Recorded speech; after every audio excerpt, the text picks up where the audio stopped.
Muy buenos días a todos en este domingo que nos juntamos como siempre a las 10 de la mañana a través del canal de YouTube. Confiamos en que Dios sea con cada uno de ustedes y que en esta mañana Él nos dirija en la palabra que vamos a compartir. Padre, gracias por este tiempo que tú nos permites tener en esta mañana. Gracias por cada uno de esos corazones que están dispuestos a escuchar tu palabra y a compartirla. Sé tú, Señor, en tu sabiduría con nosotros, de tal manera que podamos aprender aquello que tú deseas. En el nombre de Jesús. Amén. En el Antiguo Testamento, nosotros encontramos en forma muy completa expresada la voluntad de Dios para el hombre. ¿Qué es lo que Dios quiere del hombre? Y lo encontramos en Éxodo 20. Pues allí nos encontramos con la ley. La ley no es otra cosa que lo que Dios ha establecido para que el hombre sea aceptable delante de él. Eso era lo que Dios buscaba a través de la ley. Y fue dada para un pueblo que estaba comenzando la dura carrera de llegar a ser una nación, el pueblo judío. Y en Éxodo, en el capítulo 20, encontramos una muy buena descripción de lo que es la ley, los mandamientos de Dios, que son básicamente 4. Son 4 principios, 4 normas, y le hemos llamado leyes, 10 leyes. 10 leyes. Dice así: y habló Dios todas estas palabras diciendo: yo soy Jehová tu Dios, que te saqué de la tierra de Egipto, de casa de servidumbre. No tendrás dioses ajenos delante de mí. No tendrás dioses ajenos delante de mí. Es decir, no puedes poner a otro Dios, si es que llegara a existir, en la misma presencia o distancia que yo estoy contigo. No te harás imagen ni ninguna semejanza de lo que está arriba en el cielo, ni abajo en la tierra, ni en las aguas debajo de la tierra. No te inclinarás a ellas, ni las honrarás, porque yo soy Jehová tu Dios, fuerte, celoso, que visito la maldad de los padres sobre los hijos, hasta la 3ª y 4ª generación de los que me aborrecen. ¿Cómo los visita Dios en este contexto? No es como una herencia negativa. No nos olvidemos que la familia patriarcal, el padre, el patriarca, tenía varias esposas que eran permitidas en ese tiempo. Por lo tanto, había un gran número de hijos y no todos tenían la misma edad. A veces eran 2 o 3 generaciones que vivían en torno a la figura del padre, del patriarca. En ese sentido, entonces, el modelo del padre patriarca era fundamental para esos hijos. Eran de distintas generaciones. No se olviden que los patriarcas vivían gran número de años y no estaban dispuestos a tener una familia pequeña. Entonces, iban creciendo los hijos de distintas edades, no eran todos de la misma edad y eran influenciados por el modelo y la conducta del padre, del patriarca. Ahora, si la conducta de él era mala, desagradable ante Dios, iba a crear un mal ejemplo para sus hijos, que cuando fueran grandes y fueran jefes de una familia patriarcal, iban a cometer exactamente la misma maldad. Y el versículo 6 dice: y hago misericordia a millares, a los que me aman y guardan mis mandamientos. Esa es la bendición para un padre patriarcal que sigue las normas de Dios. Y comienza: no tomarás el nombre de Jehová tu Dios en vano, porque no dará por inocente Jehová al que tomare su nombre en vano. Acuérdate del día de reposo para santificarlo. 6 días trabajarás, en el caso nuestro, de lunes a sábado. Y allí harás toda tu obra, mas al 7º día, el día domingo, el primer día de la semana judía, es reposo para Jehová tu Dios. No hagas en él obra alguna. Tú, ni tu hijo, ni tu hija, ni tu siervo, ni tu criada, ni tu bestia, ni tu extranjero que está dentro de tus puertas. Porque en 6 días hizo Jehová los cielos y la tierra y el mar y todas las cosas que en ellos hay. Y reposó en el 7º día. Por tanto, Jehová bendijo el día de reposo y lo santificó. De ninguna manera esto significa que si tú tienes que llevar a tu esposa o a tu hijo a una urgencia médica, no lo puedas hacer. Debes cumplir esa tarea porque es primaria. Honra a tu padre y a tu madre para que en tus días estos se alarguen en la tierra que Jehová tu Dios te da. No matarás, no cometerás adulterio, no hurtarás, no hablarás contra tu prójimo falso testimonio, no codiciarás la casa de tu prójimo, no codiciarás la mujer de tu prójimo, ni su siervo, ni su criado, ni su buey, ni su asno, ni cosas algunas de tu prójimo. Esta es la ley de Dios. ¿Para qué fue establecida? Fue establecida para guiar, en este caso al pueblo judío, en su caminar con Dios, en su conocer a Dios y aprender qué es lo que Dios esperaba de ellos.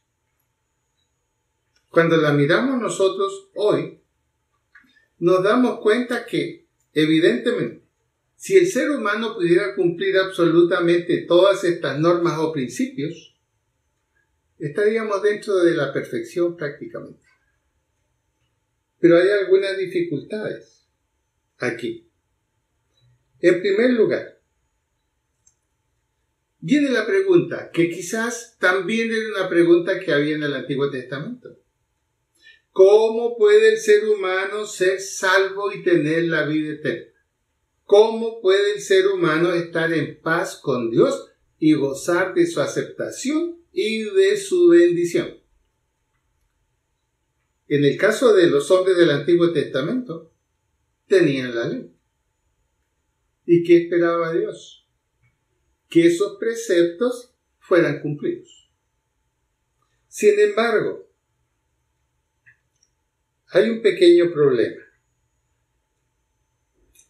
Lo que Dios pide como conducta aceptable ante Él, la ley, entregada a través de Moisés, explicada una y otra vez también en Deuteronomio, y esta ley produjo leyes también sociales, leyes religiosas y leyes de conducta entre el pueblo. Ahora, estas 10 palabras o mandamientos equivalen a principios que son permanentes y no admiten excepción. La pregunta es, ¿estamos nosotros bajo estas normas? Veamos lo que nos dice el Señor Jesús en Mateo capítulo 5, versículo 17, acerca de esta ley. No penséis que he venido a abrogar la ley o los profetas. No he venido para abrogar, sino para cumplir. Porque de cierto os digo, que hasta que pasen el cielo y la tierra, ni una jota, ni una tilde pasará de la ley hasta que todo se haya cumplido. De manera que cualquiera que quebrante uno de estos mandamientos, muy pequeños, y así enseña a los hombres muy pequeños, será llamado en el reino de los cielos. Mas cualquiera que los haga y los enseñe, éste será llamado grande en el reino de los cielos. Porque os digo que si vuestra justicia no fuere mayor que la de los escribas y fariseos, no entraréis en el reino de los cielos. Aquí Jesús está dando un respaldo absoluto a la ley que fue entregada por Moisés de parte de Dios. Los judíos lamentablemente habían cambiado muchas partes de la ley. Los 5 primeros libros de la Biblia, que son prácticamente los libros de la ley, se llaman la Torá. Y allí está todo el estilo de vida que Dios esperaba de su pueblo judío. Pero con el correr del tiempo, surge una tradición de dichos y resoluciones hecha por los rabinos judíos, buscando una exigencia menor respecto de las cosas que Dios esperaba del pueblo de Israel. Y estos dichos judíos, estas afirmaciones de los rabinos, configuraron prácticamente casi otro Antiguo Testamento, otra Torá. Y ellos la llamaron la Mishnah. Entonces, cuando Jesús está en la tierra y se dirige a su pueblo, al pueblo judío, ¿qué se encuentra él? De que muchos acápites de la ley estaban o cambiados o simplemente irrespetados. Una tradición había surgido, una tradición rabínica de conducta para el pueblo. ¿Y qué tiene que hacer Jesús? Decirle, señores, la ley está vigente, no ha cambiado, no tienen derecho a cambiar ni siquiera un punto de ella. Y esto significa que para nosotros también, en cierto sentido, y lo vamos a entender, también está para nosotros. Eso está vigente. No mentirás, no robarás, no dirás falso testimonio, no desearás la mujer de tu prójimo. No ha cambiado. Eso sigue vigente. Y es lo que Dios espera de nosotros. Sin embargo, básicamente la Biblia enseña que Dios es un Dios justo, que no puede tolerar el pecado que separa al hombre de Dios. Y aquí está el problema con la ley. La pregunta que se hacía en el Antiguo Testamento respecto de la ley era esta. ¿Quieres agradar a Dios? ¿Quieres tener comunión con Dios? ¿Quieres la bendición de Dios? Cumple la ley. Si no cumples la ley, no esperes la bendición de Dios ni la aceptación de Dios. Era bastante radical. Bastante radical. Y uno se pregunta, pero si el pecado ya era algo real y existente en el ser humano en el Antiguo Testamento. Y la Biblia enseña que el pecado nos separa absolutamente de Dios. Cuando leemos, por ejemplo, en Romanos, porque la paga del pecado es muerte, Romanos 3:23. Romanos 6:23, perdón. Mas la dádiva de Dios es vida en Cristo Jesús. Aún en el Nuevo Testamento no se cambia la aplicación rígida y absoluta de la ley. Porque la paga del pecado es muerte. La paga del pecado es muerte. Mas la dádiva de Dios es vida en Cristo Jesús. Por cuanto todos pecaron, están destituidos de la comunión con Dios. Entonces viene la pregunta, ¿cómo armonizar la exigencia de la ley y la salvación que el hombre necesita? Y que no va a ser a través de la ley, porque el hombre por esfuerzo que haga no puede cumplirla. Entonces, ¿qué sentido tiene la ley? ¿Qué sentido tiene? La ley simplemente es como un espejo para mostrarnos cuáles son aquellas fallas delicadas, profundas, de las cuales no podemos eludirnos, no podemos salir. Pero aún así, puede haber alguien que diga, ¿pero no será suficiente con guardar y cumplir los mandamientos? Por supuesto que sí. cumple todos los mandamientos y tendrá plena aceptación de Dios y plena bendición de Dios. Pero, aún con tus buenas intenciones, igual que todos nosotros, somos pecadores, tenemos la herencia de Adán y el pecado nos ha separado absolutamente de Dios. No nos ha separado de que Él siga buscándonos, siga deseando acercarnos a Él. Pero el problema está en nosotros, porque el pecado nos aparta de Dios. En este sentido, entonces, se confunde muchas veces lo que significa la palabra conversión. Ya escuchamos en nuestras predicaciones, muchas veces en las iglesias, es necesario volver a Dios. Es necesario una conversión.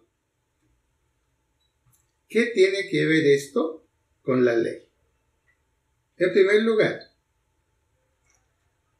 volver a Dios es guardar y cumplir los mandamientos de Dios. No están fuera de nuestro cumplimiento. El hecho de una conversión, el hecho de acercarnos a Dios en Cristo, no elimina la acción de la ley. Esta sigue vigente sobre nosotros. ¿De qué manera entonces podemos decir, bueno, qué objeto cumple la ley para nosotros en la vida cristiana? La ley es más bien un diagnóstico para los males de la humanidad. Por ejemplo, Romanos 3:20, ¿qué dice? Por la ley es el conocimiento del pecado. Cuando yo me enfrento a la ley en el Antiguo Testamento y mido mi vida a la luz de la ley, ¿qué encuentro? Es como un espejo que me está diciendo, esto es lo que tú haces. Esto es lo que tú no quieres hacer, pero lo haces. Te esfuerzas por cumplir todos estos preceptos. Eso eran los fariseos en el Nuevo Testamento. Se preciaban de cumplir la ley y enseñaban acerca de la ley. ¿Y qué les dijo Jesús a ellos? Hipócritas. Incluso cuando ustedes hacen discípulos, los hacen más discípulos del infierno que del cielo. ¿Qué les estaba diciendo? Su cumplimiento no era real. Era simplemente una imagen exterior. Por lo tanto, entonces, la ley es más bien un diagnóstico para los males de la humanidad. Lo afirma Romanos 3:20 como lo que hemos dicho. Lo que expresa la ley es justamente que aquello que prohíbe es justamente el estilo de vida del hombre, producto del pecado. Ese es el sentido que tiene la ley. Allí, al leer todas aquellas normas y principios que la ley impone al ser humano, yo puedo descubrirme cuál es mi problema, qué es lo que me aleja de Dios. A lo mejor puedo cumplir algunos con mi propio esfuerzo, pero no los puedo cumplir todos. A lo mejor puedo decir, Señor, mire, una sola cosita es la que me falla. Y Jesús dice, el que ofende la ley en un punto se hace culpable de todo. En otras palabras, no hay salvación por medio de la ley.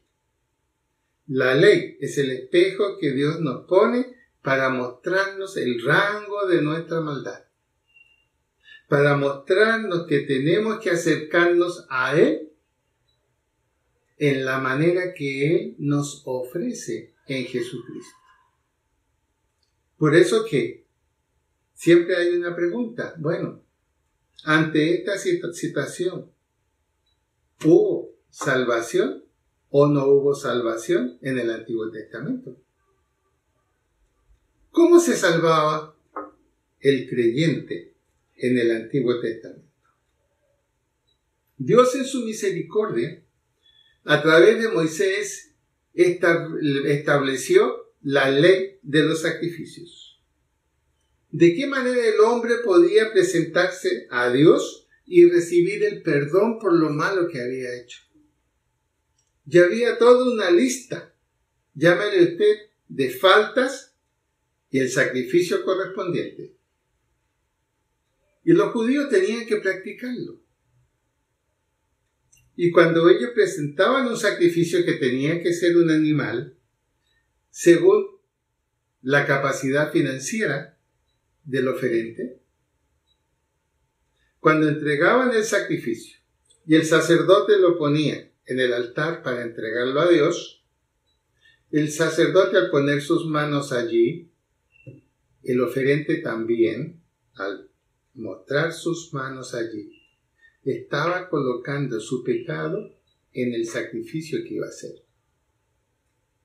Y una vez que el sacrificio era hecho, entonces él quedaba con la satisfacción de que su pecado había sido cubierto, no perdonado absolutamente.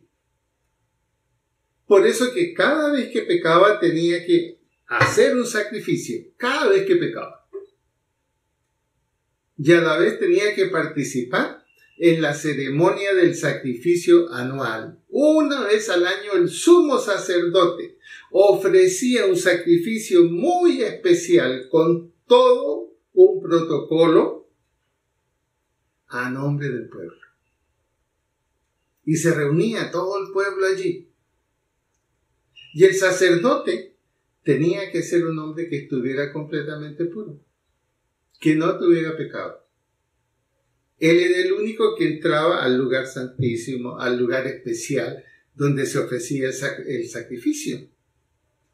Y si el sacerdote hubiere pecado, moría en el mismo lugar donde estaba haciendo el sacrificio.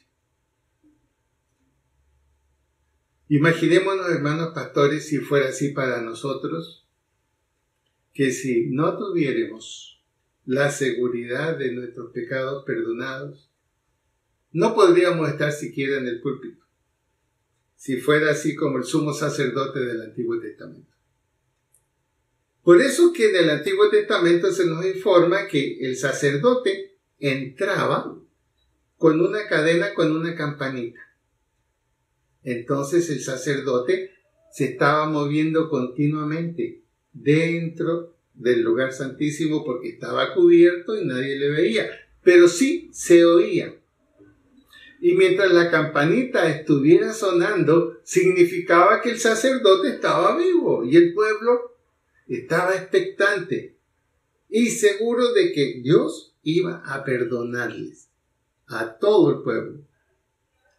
La gran felicidad del pueblo era cuando finalmente el sacerdote salía y levantaba sus brazos y el pueblo alababa a Dios y daba gracias porque ahora su pecado había sido cubierto y puesto en las manos del Señor. Pensemos ahora en la situación del querido pueblo judío. No tiene su templo, no tiene su lugar de sacrificio.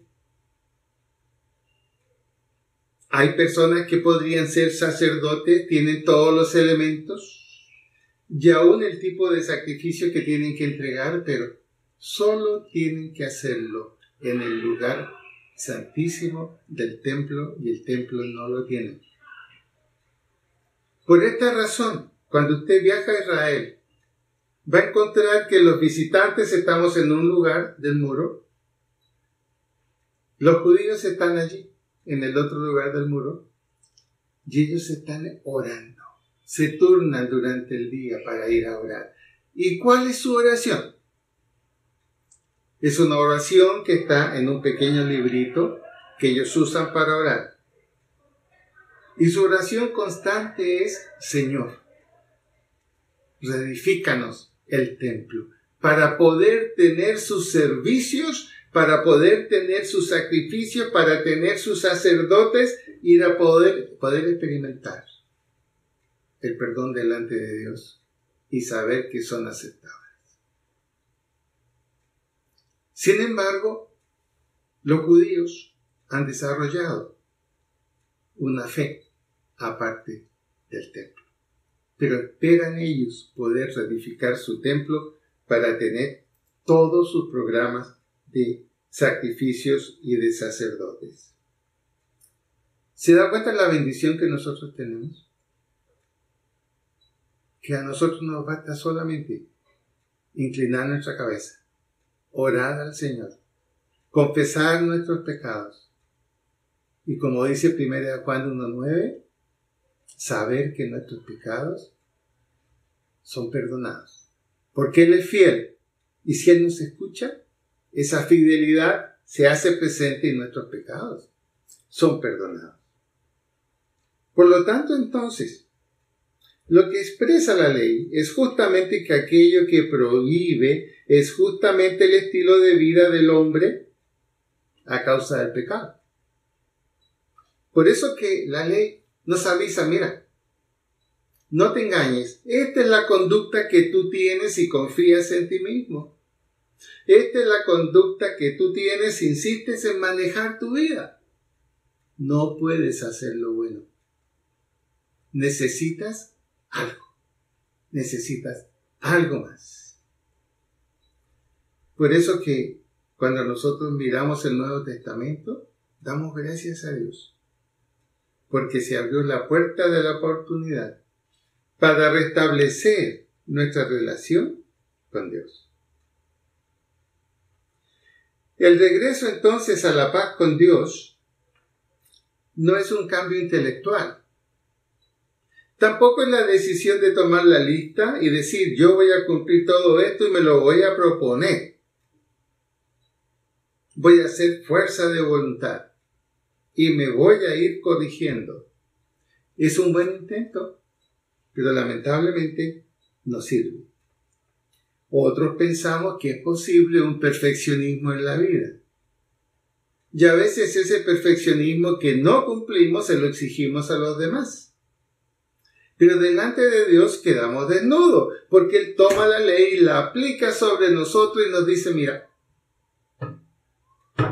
aunque faltes a uno de los principios pequeñitos, es como si no hubieras hecho nada. Y presentamos las excusas. Yo no soy malo, yo no mato, yo no robo, soy fiel con mi esposa. En otras palabras, el hecho de pensar que somos un poco mejor que los otros nos exime del diagnóstico y el juicio de la ley.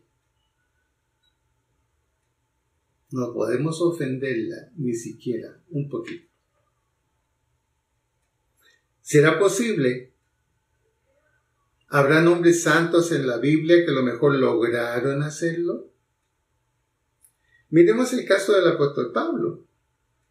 En Romanos 7, 15 al 24. Pablo ya es un apóstol. Y él dice lo siguiente.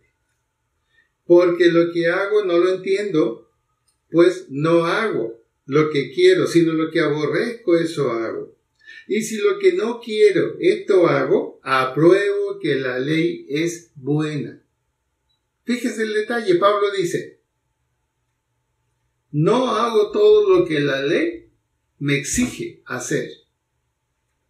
Y cuando me sucede esa experiencia, no compruebo que de pronto estoy más o menos bien o estoy mejor que ayer. No, compruebo que la ley es buena. Y si la ley es buena, entonces yo soy malo. De manera que ya no soy yo quien hace aquello, sino el pecado que mora en mí. La ley no me empuja al pecado. La ley me muestra que yo estoy caminando en la desobediencia a ella. Ahora, el pecado mora en mí, dice Pablo. Ahí está el problema. Y yo sé que en mí, esto es en mi carne, no mora el bien. Porque el querer el bien está en mí, pero no el hacerlo. Es lo mismo que nos sucede a usted y a mí. No queremos hacer lo malo, no queremos meternos en problemas. No queremos alejarnos de Dios. Pero ¿qué sucede? Momentos de debilidad, momentos de tentación. ¿Y qué sucede? Tengo que admitir, no puedo culpar a nadie. No puedo culpar a nadie. Es simplemente que en mí no mora el bien. No mora el bien. El bien, como un querer, está en mí, pero no el hacerlo, porque no hago el bien que quiero, sino el mal que no quiero. Eso hago. ¿Qué está diciendo Pablo? Aquí no es culpa de mis compañeros. No es culpa de que a mí me incitan al mal. Es simplemente que en mí el hacer lo bueno no es lo preferente que yo tengo en mi vida y en mi mente. Cuando tomo las decisiones, las mismas palabras de un famoso psiquiatra inglés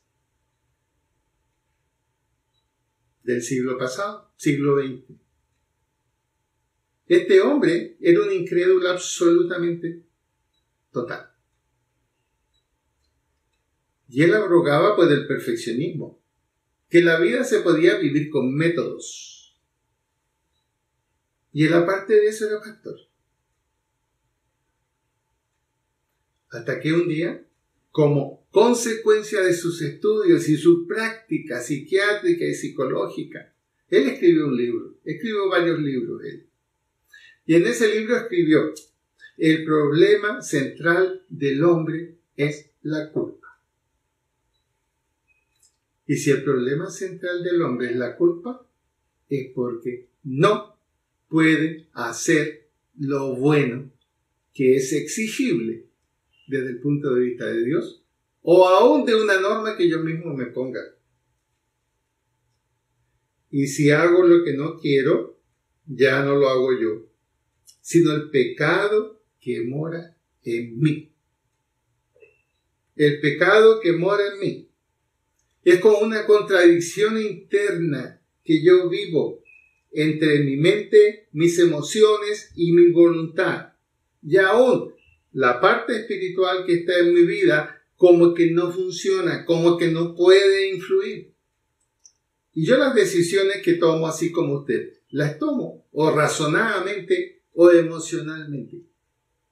Y mi voluntad se mueve en el medio esperando a ver qué yo decido. Bueno, ¿vamos a hacer lo que dice la mente? ¿Vamos a hacer lo que es racional?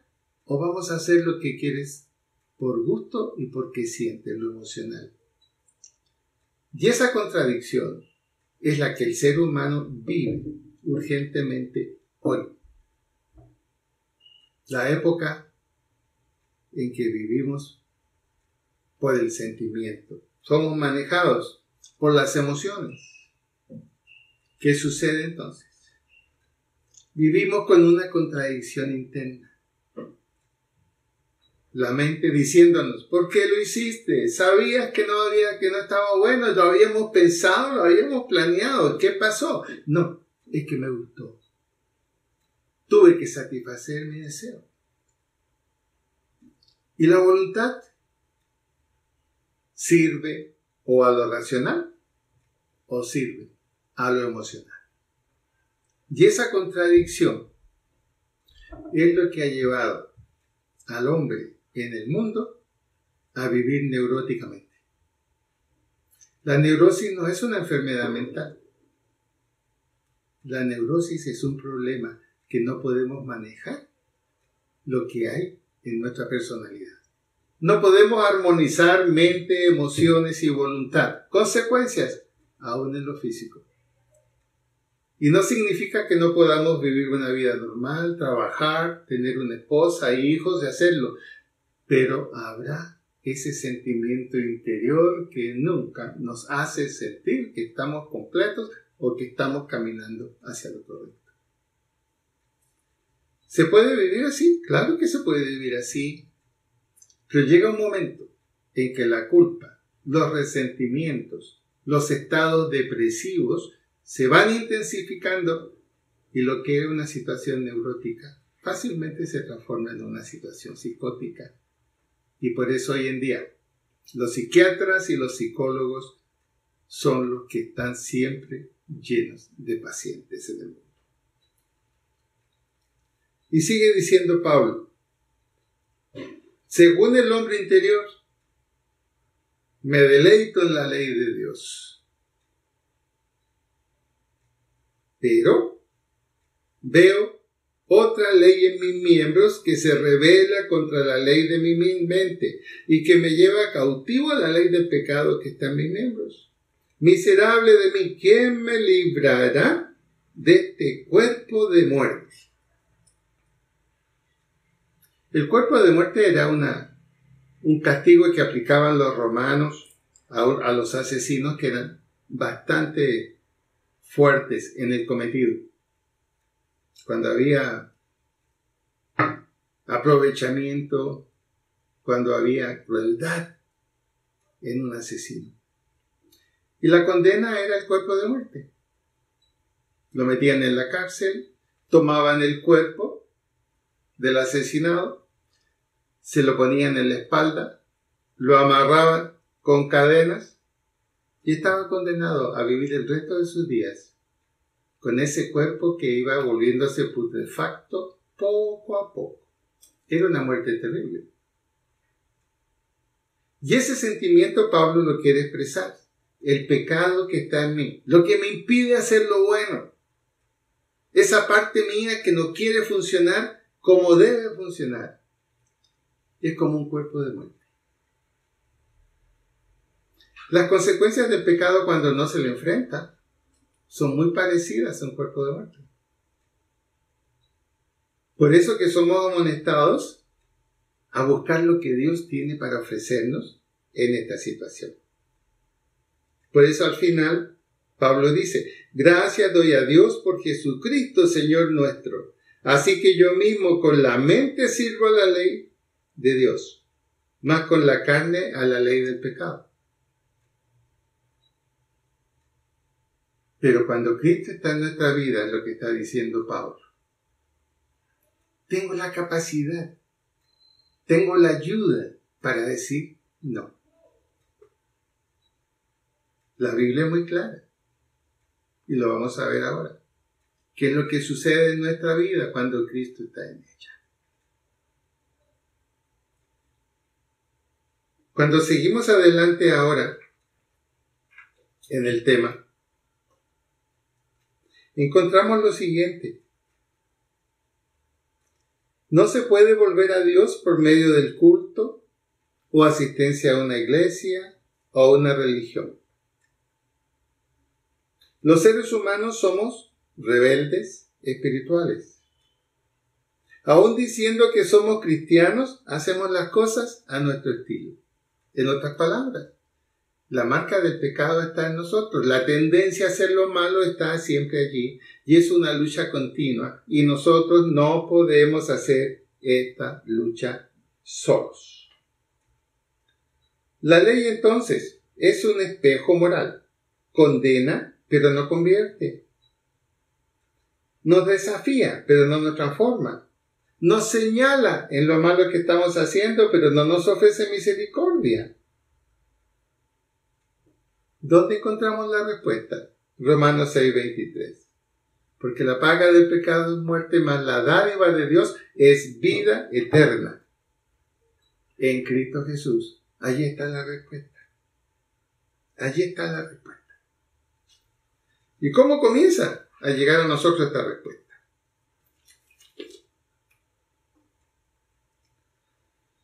La muerte de Cristo en la cruz por el mundo. Jesucristo en la cruz llevó todos nuestros pecados.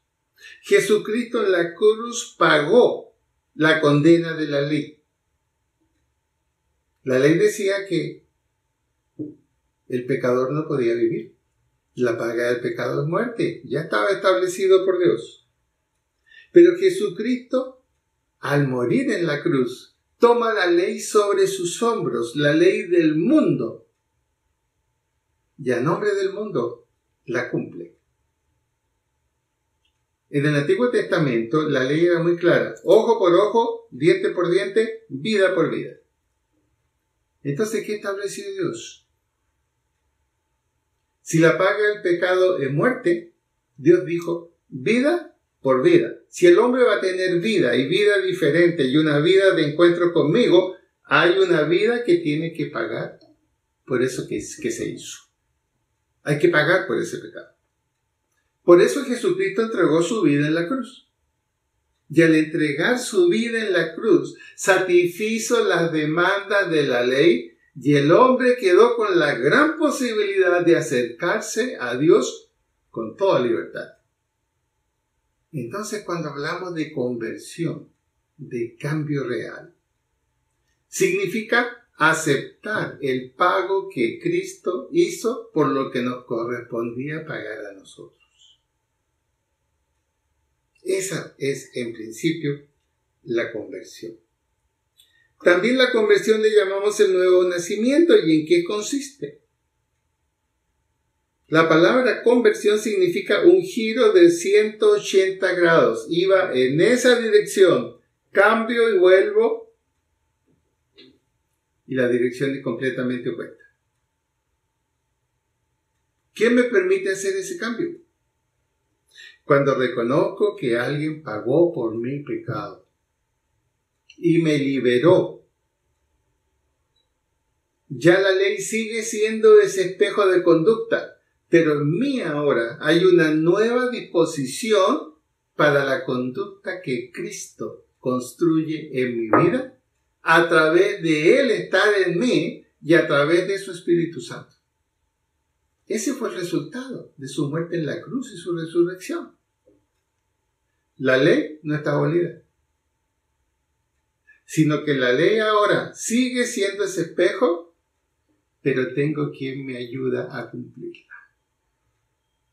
Cristo la cumplió por mí como pago en la cruz, y Cristo ahora en mí me ayuda a caminar de acuerdo con la voluntad de Dios. No soy perfecto, y si peco, en 1 Juan 1:9 me dice, si yo he pecado, abogado tengo con Jesucristo el justo, el cual es el que pagó el pecado, no solo el mío, sino el de todo el mundo.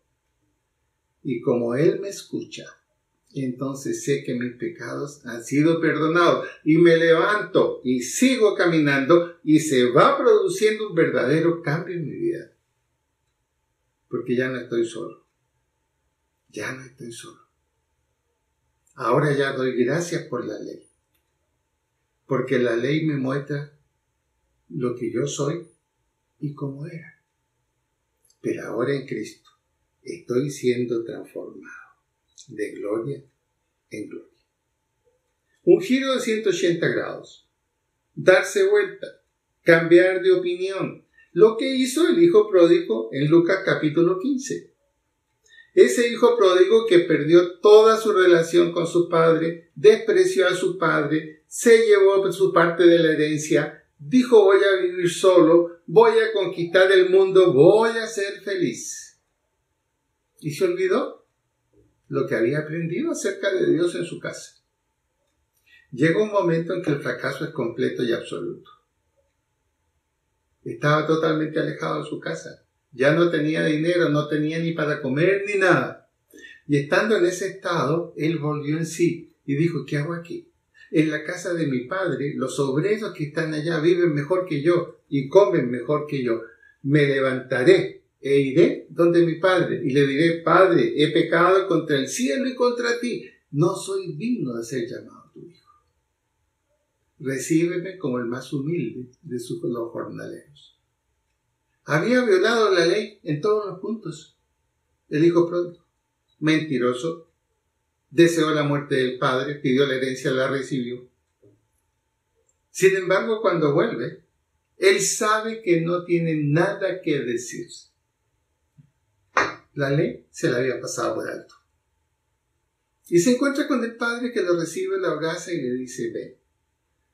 El hijo es recuperado. El hijo vuelve a estar con el padre, vuelve a ser parte de la familia. Y las palabras del padre fueron, este es mi hijo que estaba muerto hoy ha sido hallado vivo.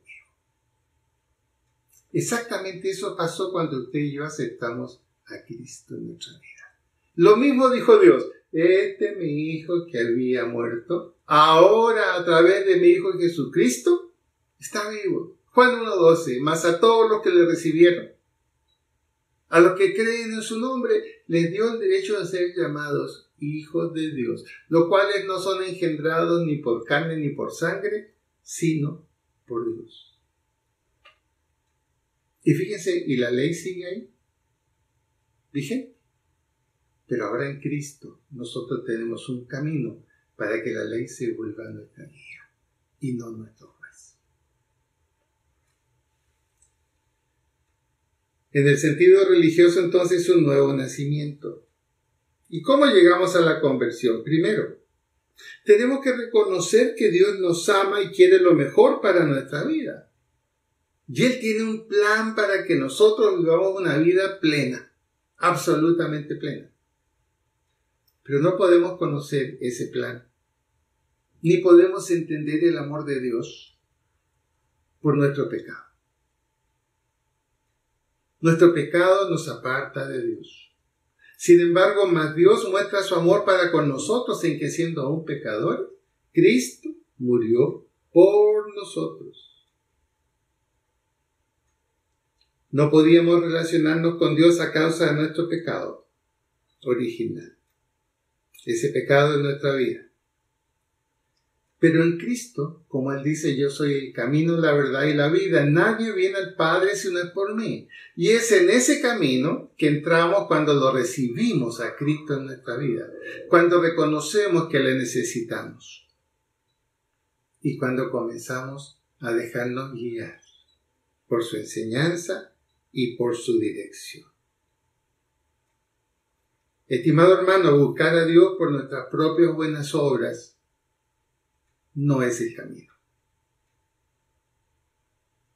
Buscar a Dios y tratar de encontrarlo, buscando una religión que satisfaga todas nuestras inquietudes, tampoco lo es. Tenemos que reconocer que debemos aceptar la propuesta de Dios. Y la propuesta de Dios está en Juan 3:16. Porque de tal manera amó Dios al mundo, que ha dado su Hijo unigénito para que todo aquel que en él crea no se pierda, mas tenga vida eterna. Esa es la propuesta de Dios. ¿Ya he pagado por ti? Jesucristo, mi Hijo, murió por ti. La prueba de lo que hice por ti es que mi Hijo Jesucristo resucitó al tercer día. Y a través del Espíritu Santo, Él te habla y lo puedes conocer. Es la invitación que Dios hace. Es como diciéndonos, el camino de la ley solo implica juicio. El camino en Cristo es salvación y vida eterna. Como dice 1 Juan 3:16. ¿Qué tenemos que hacer? Hemos vivido de espaldas hacia Dios y hacia Jesucristo. Un giro de 180 grados. Y nos ponemos ahora frente a Él. Y Él está allí para abrir sus brazos y aceptarnos. Pero tenemos que estar dispuestos a reconocerlo, a aceptarlo en nuestra vida. Y no tenemos primero que mejorarnos para acercarnos a Él. No. Él es el experto en que nos toma, nos recibe, transforma nuestra vida, pasamos a ser hijos de Dios y nos comienza a limpiar a través de su palabra. Y su palabra se transforma en nuestra norma de vida, tal como está en el Nuevo Testamento. Debemos comenzar a leer su palabra. El Evangelio de Juan es la mejor ruta para comenzar. El apóstol Juan, en su Evangelio, muestra exactamente quién es Jesús, cómo es su obra, el amor manifestado y cómo podemos llegar a ser cristianos Cristiano significa tener a Cristo, no es tener una religión o una convicción. Y como cristianos somos hijos de Dios. Y si somos hijos de Dios y vivimos de acuerdo a su palabra, tenemos salvación y tenemos vida eterna y podemos decir, no importa lo que el hombre haga, yo estoy en Cristo y haré la misión que Él ponga en mi mano. ¿Y qué misión ha puesto en mi mano? Lo que en esta noche te he comunicado a ti, me fue comunicado a mí hace 50 años. Y esa es nuestra misión. Y esa es nuestra tarea. Predicamos a Cristo. Porque en Cristo hay salvación, vida eterna, vida nueva. Piensa por un instante cómo serían las familias colombianas si Cristo estuviera en el centro de la familia. Nuestro país sería algo diferente. Nuestro país sería realmente un puntal en América Latina. Hacia allá Dios quiere llevarnos en este último tiempo para que cumplamos nuestra misión. Gracias a Dios por la ley. La ley es un espejo para que reconozcamos que en Cristo está la respuesta a nuestra vida. Él cumplió la ley por nosotros. Él pagó por nuestros pecados. Y Él te dice, hijo, aquí estoy. Mis brazos están extendidos hacia ti. No me importa tu pasado. Estoy interesado en tu futuro. Te invito a que ores junto conmigo, allí donde estás. Si ya has aceptado a Cristo en tu vida, da gracias porque Él está allí. Porque tiene salvación y vida eterna, pero pídele que te dé fuerzas, que te ayude para poder conversar con otros y llevar este mensaje. Esa es nuestra tarea. Esa es la mejor manera de agradecer lo que Cristo ha hecho en nuestra vida. Que a través de tu palabra, de tu mensaje, de tu conversación, otros también le conozcan. Tenemos mucho que hacer, mi querido hermano. Te invito a orar conmigo. Padre, en primer lugar, damos gracias por cada persona que en esta mañana está escuchando. Que Él pueda decir, reconozco, Señor, que te necesito. Reconozco que el estilo de vida que siempre he querido para mi vida no lo he podido lograr. Pero gracias porque acepto lo que tú dices, que tú puedes darme vida, vida nueva, vida eterna y salvación. Y tú puedes hacer de mí y de mi familia lo que siempre he anhelado que sea. Señor, abro mi corazón en esta mañana y te doy gracias porque tú entras en mi vida. Gracias porque según tu palabra, Señor, he pasado a ser tu hijo y tú eres mi Padre. Por eso ahora con toda seguridad podré decir en mi oración, Padre nuestro, Padre mío. Gracias también, Señor, por aquellos que ya te conocemos en esta mañana. Pero que tomemos conciencia, Señor, de la tremenda misión que tenemos en nuestras manos. Ayúdanos y fortalécenos para ella. Y gracias porque tú vienes con nosotros y en nosotros. Gracias por este tiempo. En el nombre del Padre, en el nombre del Hijo y en el nombre del Espíritu Santo. Amén. Amén. Y decimos, gloria a Dios.